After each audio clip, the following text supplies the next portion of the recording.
네, 할렐루야. 오늘은 10월 29일 주일입니다. 오늘 말씀은 히브리서 1장 14절 말씀이고요. 말씀 제목은 천사들은 섬기는 영 제목입니다. 본 말씀은 모든 천사들은 섬기는 영으로서 구원받을 상속자들을 위하여 섬기라고 보내심이 아니냐. 제가 계속 말씀드리지만 히브리서 1장의 주제는 예수님은 천사들보다 훨씬 뛰어나신 분이다. 그런 말씀이 바로 오늘 전하는 히브리서 말씀의 1장의 주제가 되겠습니다. 자, 이전에 지금까지 예수님에 대해서 히브리서에는 여러 가지로 예수님의 훨씬 뛰어나신 모습을 보여주고 있습니다.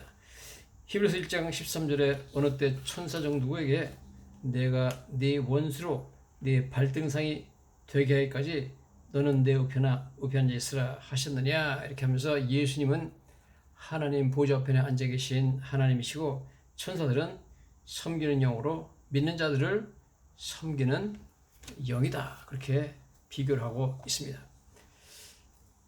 천사들이 물론 하나님을 섬기는 그런 영이지만 동시에 천사들은 믿는 자들을, 하나님의 자녀들을 섬기는 그런 영입니다. 성경에 보면 여러 경우에 특별히 하나님의 성도들이 인생의 위기에 처했을 때 극적으로 나타나서 그들을 살려내고 구원하고 도와주는 것을 우리가 보게 됩니다. 구약성경 다니엘서 6장에 보면 우리가 잘 알다시피 다니엘이 사자굴에 던져집니다. 동료들의 모함을 받아서 사자굴에 던져졌을 때 사실 그 당시에 페르시아 왕 다리오는 다니엘을 굉장히 좋아했습니다. 그렇지만 신하들이 모함을 해가지고 꼼짝없이 다니엘을 사자굴에 던져 넣게 되었습니다. 전전하게 되었지만 다리오 왕은 정말 다니엘이 사자한테 이렇게 죽음 당하는 것을 너무나 안타깝게 여기고 혹시 다니엘이 믿는 하나님이 다니엘을 구하셨나, 그래서 아침 일찍 그 사자굴로 찾아가가지고 바깥에서 크게 소리 지릅니다. 다니엘아, 네가 항상 섬기던 하나님이 너를 구하시기에 능하셨느냐? 그래 물어봅니다. 그때 다니엘이 아주 우렁찬 목소리로 사자굴 속에서 왕에게 대답하죠. 왕이여, 만세수를 하옵소서. 그러면서 어젯밤에 하나님께서 천사를 보내서 사자들의 입을 막아서 나를 해치 못하겠습니다, 그렇게 말하는 것을 보게 됩니다. 하나님께서는 정말 굶주린 사자한테 던져진 다니엘은 그 몸이 굴의 땅에 닿기도 전에 사자들이 뼈까지 씹어 삼키는 그러한 참 끔찍한 결말을 보게 되는 것이 당연하지만 하나님이 미리 다니엘이 그 사자굴에 떨어질 것을 아시고 사자굴 안에 천사를 보내셔서 이미 사자들의 입을 다 막아서 다니엘이 떨어질 때 사자들이 다니엘을 물지 못하도록 조치하신 것을 보게 됩니다. 이처럼 하나님께서는 천사를 보내가지고 천사가 와서 하나님의 귀한 종 다니엘을 섬기는 것을 보게 됩니다. 그 생명을 구원하죠. 인생의 위기에서 그를 건져주는 것을 보게 됩니다. 이 하나님은, 또 이 예수님은 어제나 오늘이나 영원토록 변함없이 하나님 잘 믿는 사람들의 그 위기에서 그들을 건져내는 역할을 하고 있는 줄로 믿습니다. 저희들이 인생을 뒤돌아보면 정말 아찔했던 죽음과 조화할 수 있었던 그런 고비들이 여러 번 있었을 것입니다. 내 인생에 참 죽을 뻔한 고비에서 내가 어떻게 살아났는가 보이지 않지만 하나님께서 천사를 보내가지고 우리들을 여러 번 구해 주신 줄로 믿습니다. 우리가 하나님을 잘 믿고 열심히 섬기고 또한 봉사하고 충성하고 주의 말씀을 순종하려고 노력하는 것은 우리가 하나님 열심히 섬기면 하나님께서 우리 인생의 위기에 천사들을 보내서 우리를 위험으로부터 건져 주시는 줄로 믿습니다. 또한 성경에 보면 베드로가 복음을 전하다가 감옥에 갇히죠. 사도행전 12장에 있는 말씀입니다. 성경 보니까 헤롯이 잡아내려고 하는 그 전날 밤에 베드로가 두 군인 틈에서 두 쇠사슬에 매여 누워 자는데 파수꾼들이 문 밖에서 옥을 지키더니 호련히 주의 사자가 나타나며 천사가 나타났죠. 내일이면 아침에 끌려 나가서 처형을 당할 그런 위기에 있습니다. 원래 야고보를 죽였는데 유대인들이 그 야고보를 죽인 것을 너무 좋아하는 것을 보고 나서 헤롯 왕이 예수의 제자 중에서 가장 수제자인 베드로를 잡아서 죽이려고 감옥에 집어넣고 내일이면 끝내려고 그러는데 그 밤에 결정적인 그 밤에 천사가 감옥을 방문하는 것을 보게 됩니다. 얼마나 드라마틱한 순간인지 모릅니다. 천사가 오니까 옥중에 광채가 빛났고 그 천사가 와가지고 베드로의 옆구리를 쳐서 깨워이리며 급히 일어나라 그랬습니다.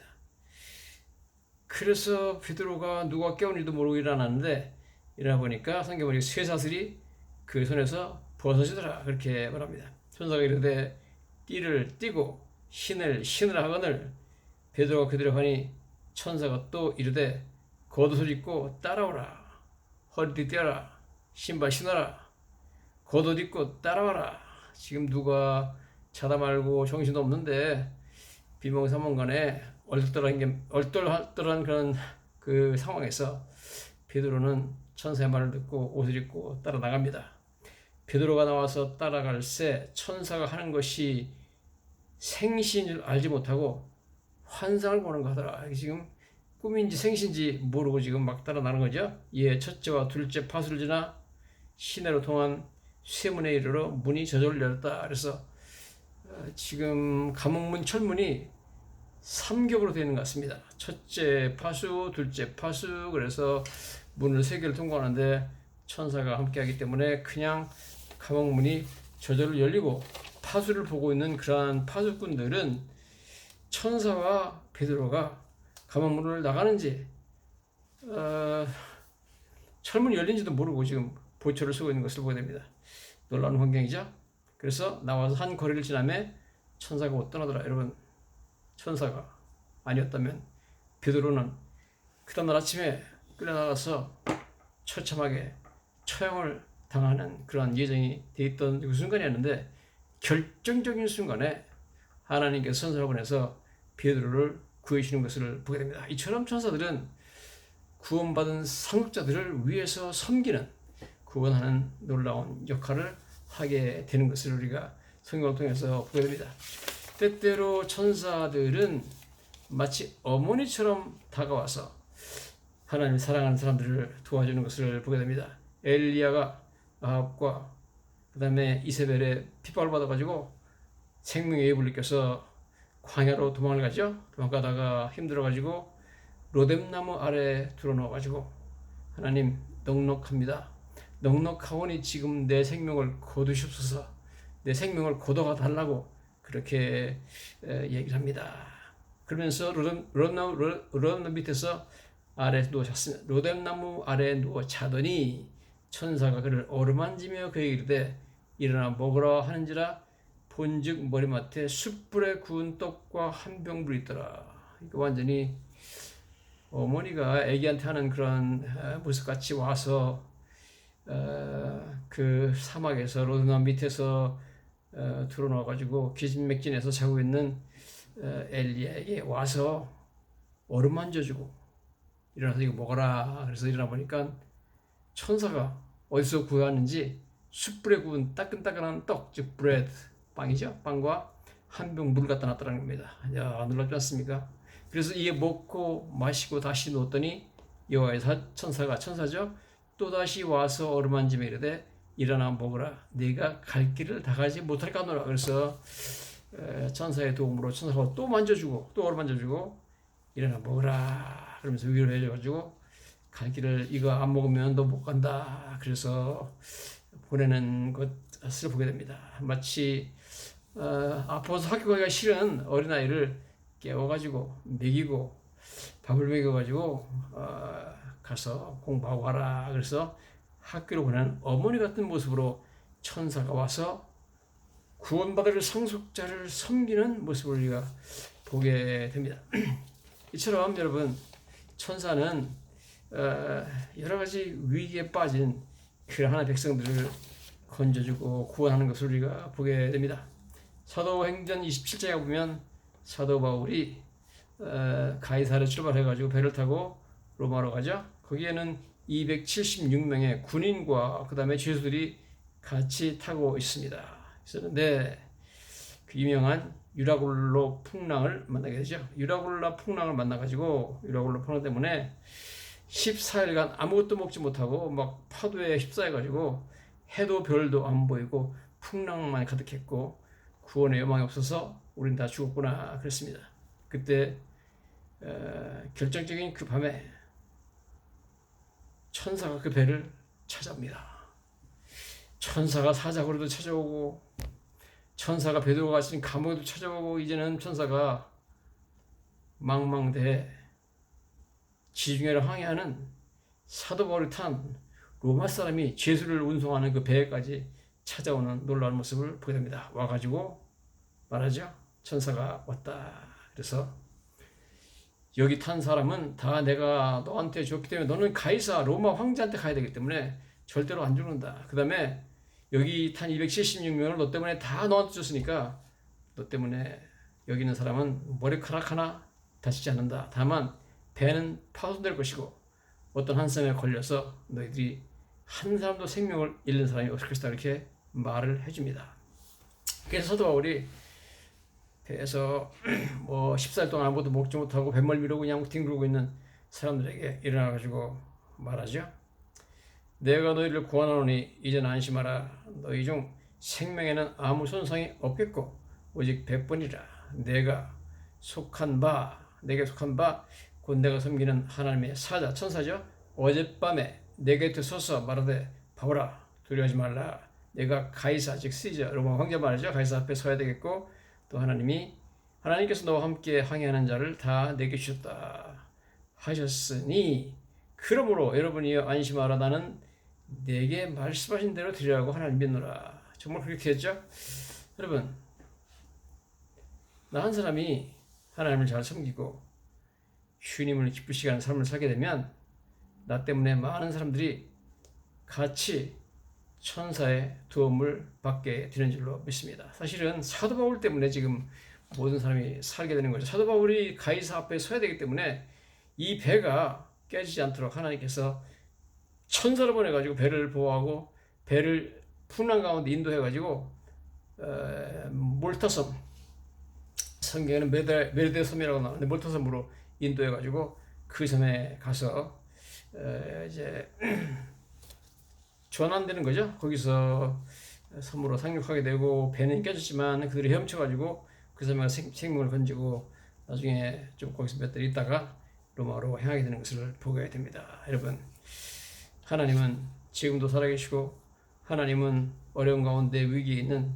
그 하나의 백성들 자녀들에게 떠나지 아니하시고 버리지 아니하시고 하나님은 천사를 보내서 구원해 주시는 줄로 믿습니다. 천사는 또 이런 일만 하는 것이 아니라 사람들에게 하나님께서 주시는 메시지를 전달하는 역할을 합니다. 창세기 18장에 보면 아브라함 때 천사가 마므레 상수리 나무 있는 곳에서 하나님의 천사가 아브라함을 찾아와가지고 내년 이맘때 내가 내게로 돌아오리니 네 안에 사라에게 아들이 있으리라는 그런 메시지를 전해줍니다. 창세기 19장에 보면 천사가 또 롯을 찾아오죠. 소돔성에 있는 롯한테 찾아와가지고 저녁 때 창세기 19장이죠. 저녁 때 두 천사가 소돔에 이르니 마침 롯이 소돔 성문에 앉아 있다가 그들을 보고 일어나 영접하고 땅에 엎드려 절하며 그러죠. 그 사람들이 롯에게 이르되 이외에 내게 속한 자가 또 있느냐?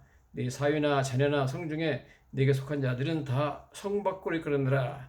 그들에 대한 부르짖음이 여호와 앞에 크므로 여호와께서 이것을 멸하시려고 우리를 보내셨다니 우리가 멸하리라. 천사가 지금 소돔과 고모라 등을 멸망시키겠다는 거죠. 롯이 그래서 소알에서 들어갈 때 해가 돋았다. 그리고 여호와께서 하늘 곧 여호와께로부터 불과 유황을 소돔과 고모라에 비같이 내리사 그 성들과 성에 거주하는 모든 백성과 땅에 있는 것을 다 엎어 멸하였더라. 그래서 얼마나 강하게 소돔과 고모라 성에 불과 요한이 하늘에서 내려왔는지 그 땅들이 막 엎어져 가지고 멸망당했다. 막 뒤집혀 가지고 막 멸망당했다는 것을 말하고 있습니다. 놀랍게도 지금 이 사건은 BC 2000년 전에 일어난 사건이지만 소돔과 고모라 성이 BC 2000년 전에 멸망했지만 지금 4000년 지난 이후에도 거기는 광야입니다. 사막 지역이라 지금도 가면 소돔과 고모라 성이 있었던 그 사해 주변 지역의 땅들에 가면 지금도 땅에 그리고 뭐 이렇게 흙 무덤 같은 데 파면 그냥 유황 덩어리들이 수룩하게 나옵니다. 조그만 유황 덩어리 그래가지고 꺼내가지고 성냥을 붙이니까 바로 그냥 지글지글 불이 타는 것을 볼 수가 있습니다. 여러분이 만약 보고 싶으면 유튜브에 들어가셔서 소돔과 고모라 성 유황 치시면은 여러 가지 화면이 나오게 되고 동영상이 나오게 되어서 보실 수가 있습니다. 자, 중요한 것은 하나님께서 소돔과 고모라 성을 멸망시키는 그 순간에 천사를 보내가지고 하나님의 자녀인 롯과 그의 가족들을 건져내는 것을 보게 됩니다. 여러분, 천사가 이처럼 하나님의 택한 백성들을 구원하고 섬기는 놀라운 역할을 하게 되는 것을 보게 됩니다. 우리는 하나님의 자녀이기 때문에 반드시 천사 역할이 상속부 구원받을 상속자들을 섬기는 역할이기 때문에 우리에게도 이 역할을 해 주실 줄로 믿습니다. 뿐만 아니라 성경 보면 이 천사가 여러 사람한테 메시지를 전하죠. 예를 들어서 누가복음 1장에 가보면 세례 요한의 아버지 사가랴 제사장이 제사 드리러 성전에 들어갔을 때 그에게 천사가 나타나죠. 주의 사자 천사가 그에게 나타나 향단 우편에 선지라. 누가복음 1장 11절입니다. 사가랴가 보고 놀라워 무서워하니 천사가 그에게 이르되 사가랴야 무서워하지 말라. 너의 간구함이 들린지라. 네 아내 엘리사벳이 네게 아들을 낳아주리니 그 이름을 요한이라 하라. 그러죠. 그 후에 그 가브리엘 천사가 또 마리아한테 찾아가는 것을 보게 됩니다. 마리아한테 가가지고 누가복음 1장 26절이죠. 여섯째 달에 천사 가브리엘이 하나님의 번호를 받고 갈릴리 나사렛이라는 동네에 가서 다윗의 자손 요셉이라 하는 사람과 약혼한 처녀에게 이르니 그 처녀의 이름은 마리아라. 마리아한테 메시지를 전하죠. 보라 내가 잉태하여 아들을 낳으리니 그 이름을 예수로 하라. 이렇게 중요한 메시지를 전하는 역할을 하는 분이 바로 천사다 하는 것을 우리가 알게 됩니다. 여러분, 그런데 이러한 천사 역할, 즉 이제 성도들을 인생 위기에서 구해내고 성도들에게 하나님의 메시지를 전하고 이런 역할도 하지만 천사는 놀랍게도 천국과 지구 사이에 있는 공중에서 귀신들, 사탄 마귀와 그의 부하들과 영적인 싸움을 합니다. 자, 이 영적인 싸움을 하는 내용들이 spiritual battle이죠. 영적인 싸움을 하는 내용들이 성경에 적혀 있는 것을 보게 되는데요. 여러분이 다니엘서 10장에 한번 가보시면 다니엘서 10장 12절부터 14절에 이렇게 생생하게 공중에서 공중 권세 잡은 사탄의 부하들과 또 천사들이 싸우는 내용들이 나와 있습니다. 자, 다니엘서 10장에 보면 다니엘이 큰 전쟁에 대한 환상을 보고 나서 그것이 무슨 뜻인가 해서 하나님께 뜻을 알고자 기도를 하기 시작하죠. 21일 동안 3주 동안 금식하며 기도하는 모습을 보게 됩니다. 그때 천사 가브리엘이 3주가 됐을 때 다니엘에게 찾아와서 방문하는 것을 보게 됩니다. 그가 와가지고 말하기를 이렇게 말합니다. 다니엘서 10장 12절이죠. 그가 내게 이르되 천사죠. 가브리엘이 와서 이르되 다니엘아 두려워하지 말라. 네가 깨달으려 하여 네 하나님 앞에 스스로 겸비하기로 결심한 첫날부터 내 말이 응답받았으므로 내가 네 말로 말미암아 왔느니라. 그런데 바사 왕국의 군주가 King of Persia입니다. 페르시아의 왕이라고 나와야 돼. 그 군주가 21일 동안 3주죠.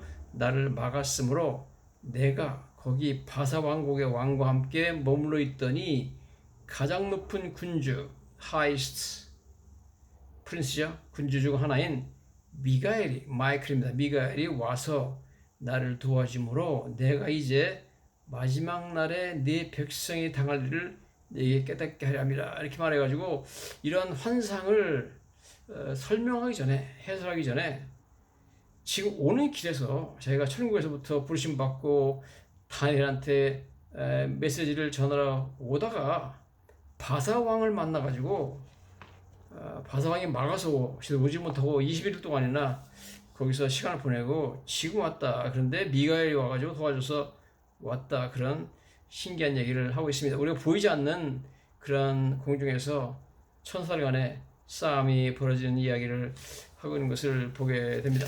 먼저 다니엘이 만난 천사의 모습을 다니엘이 이렇게 설명을 하고 있습니다. 다니엘 10장에 가보면 1절에 이렇게 나와 있죠. 고레스 왕 3년에 히데겔 강가에서 천사를 만났다. 그러면 히데겔 강은 티그리스 강입니다. 티그리스, 유프라데스 티그리스 그런 강이죠. 천사의 모습은 세마포옷을 입었고 허리는 우바스 순금 띠를 띄었다고 그러고요.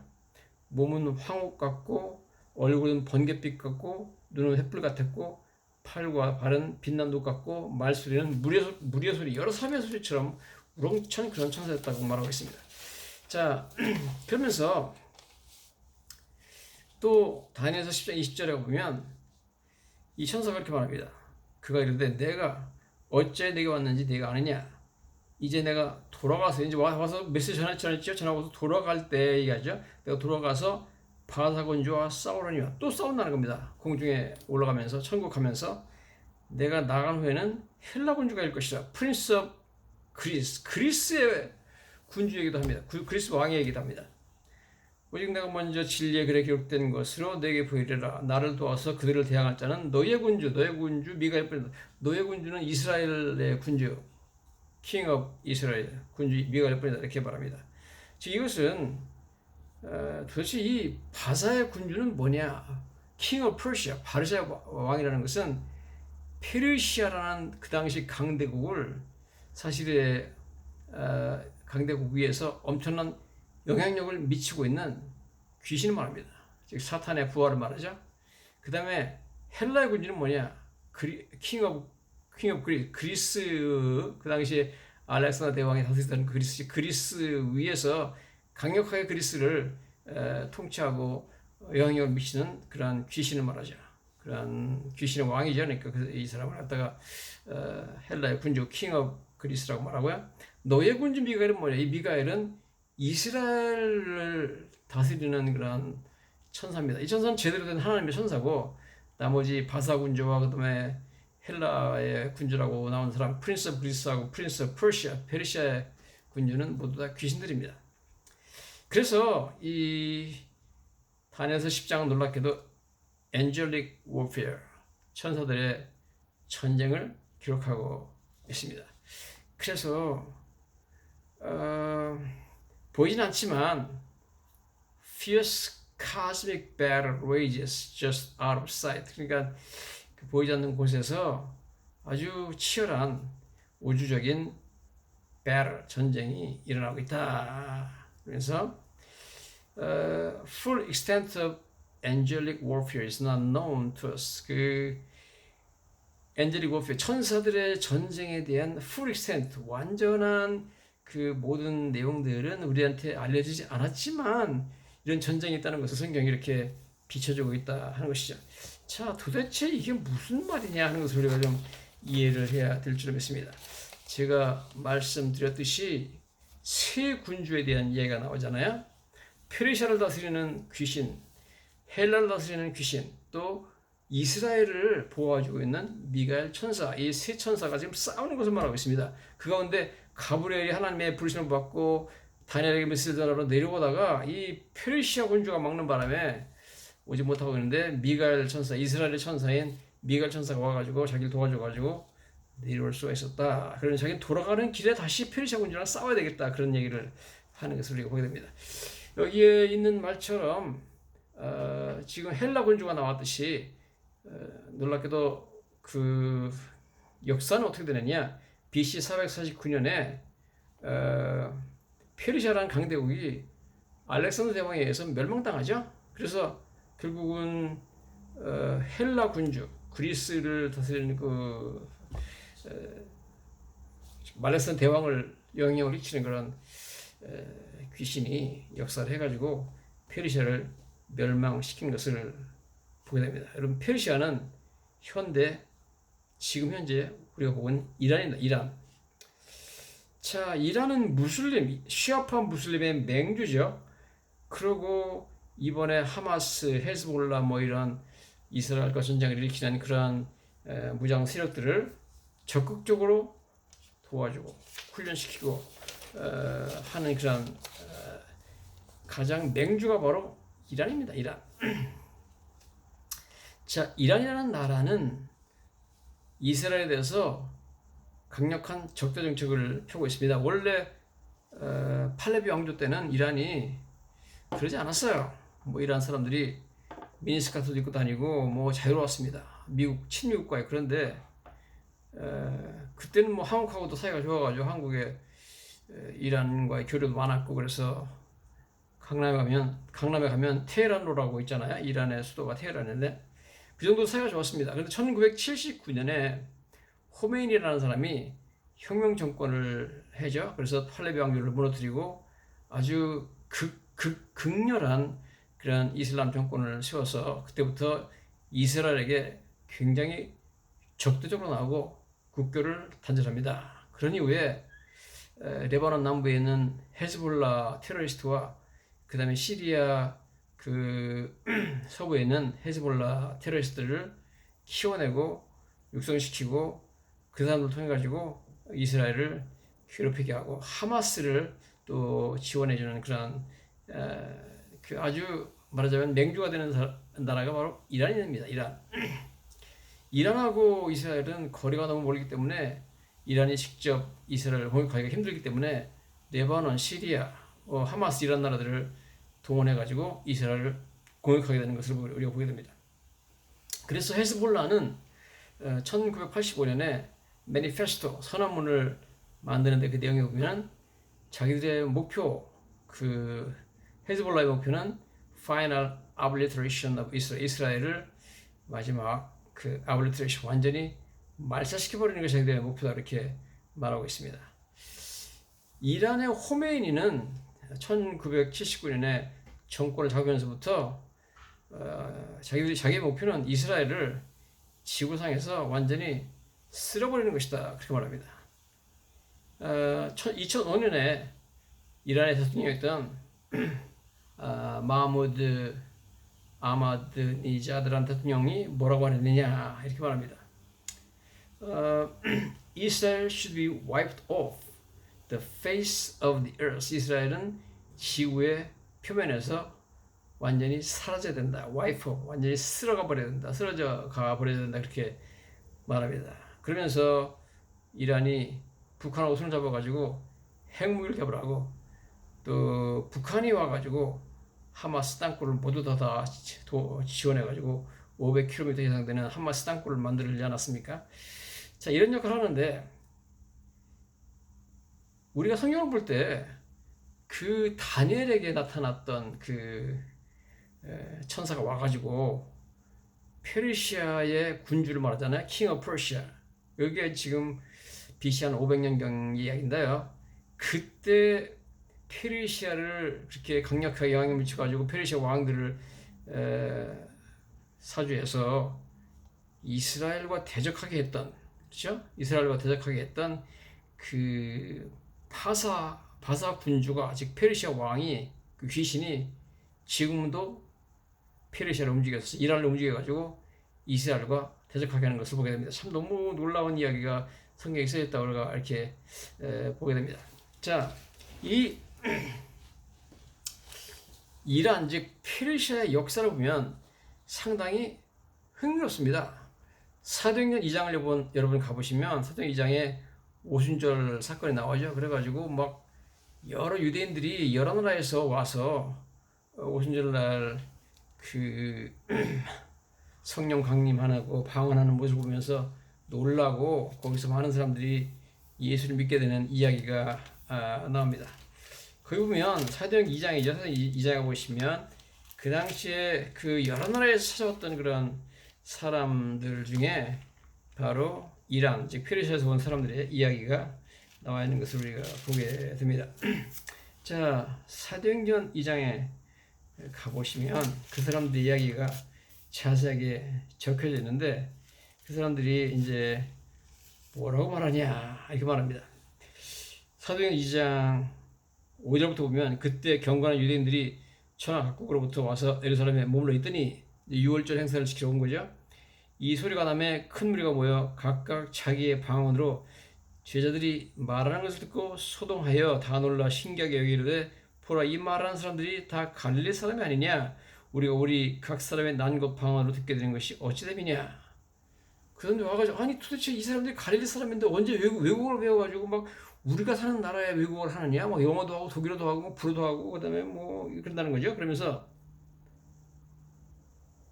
그게 바로 우리가 난 각 사람이 난 것 방언 우리나라 말로 어떻게 말하느냐 그러면서 우리는 바데인과 메데인과 엘라민과 메소포타미아 유대 갑바도기아 본도 아시아 부르기아 밤빌리 애굽 및 구레네 가까운 리비아에서 여러 지방에 사는 사람들과 로마로부터 온 나그네 그 유대인과 유대계 들어온 사람들이다 그러는데 여기 보면 제일 먼저 나오는 게 뭐냐면 바데인, 메데인, 엘라민 이렇게 나옵니다. 이 엘람, 바데, 메데가 전부 이란입니다.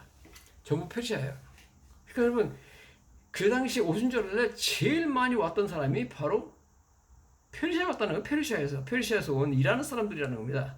이란에 있던 유대인들이 제일 많이 왔다는 겁니다. 이 사람들이 돌아가서 은혜를 받고 베드로 설교를 받고 성령 권능을 체험하고 나서 그날은 뭐 3,000명이 와서 믿고 세례받았는데 그 사람들이 세례받은 거예요. 그래가지고 돌아가서 이란으로 돌아가가지고 페르시아 들어가가지고 교회를 셉니다. 그래서 당시 페르시아 지역에 수백 개의 크리스찬 교회가 있었습니다.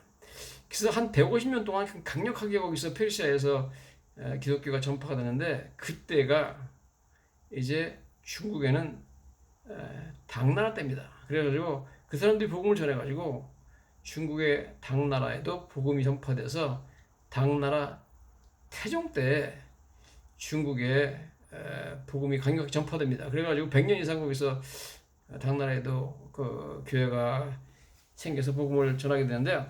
이 사람들이 당 태종 때 와가지고 이제 복음을 전했잖아요. 복음을 전했는데 그때가 한 635년경, AD 635년경으로 보고 있습니다. 자, 그래서 당 태종 때 왔는데 중국 역사 당 태종 이세민이에요. 이세민 때 왔는데 이세민은 우리가 잘 알다시피 고구려를 침공했다가 실패해가지고 결국은 몰락한 그런 왕입니다만 이 왕 때 페르시아로부터 이란으로부터 기독교가 중국에 처음으로 전파되기 시작합니다. 그래서 이 사람들은 기독교를 처음에 받아들였을 때 이게 기독교다, 예수교다 그러지 않고 페르시아에서 받았다, 페르시아에서 받은 복음이다 그래가지고 파사교, 파사는 페르시아죠. 페르시아교라고 불렀어요. 그래서 한자로 파사교라고 쓰고 이 교회를 파사사, 페르시아